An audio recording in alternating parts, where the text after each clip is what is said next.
मैं हर किस्म की एथनिक सुप्रीमेसी के खिलाफ हूँ जी, हर किस्म की, वो कोई भी हो। हुँ, Pakistan at the end of the day is a federative arrangement. हुँ, यहाँ पे हिस्सा बकदरे जुस्सा के हिसाब से अगर आप बेनिफिट्स लेने की बात करें, तो Punjab is at loss, is at a constant loss. Data, fact और रीज़न की बेसिस के ऊपर अगर पंजाब और पंजाबी अपना मुकदमा लड़ेगा, तो मुझसे आप अभी लिखवा लें।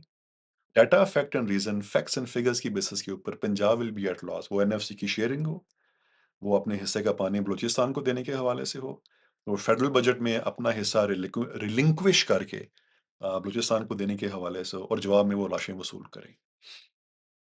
फैक्ट एंड फिगर की बेसिस के ऊपर आप बात कर लें, किसी भी बलोच से बात कर लें।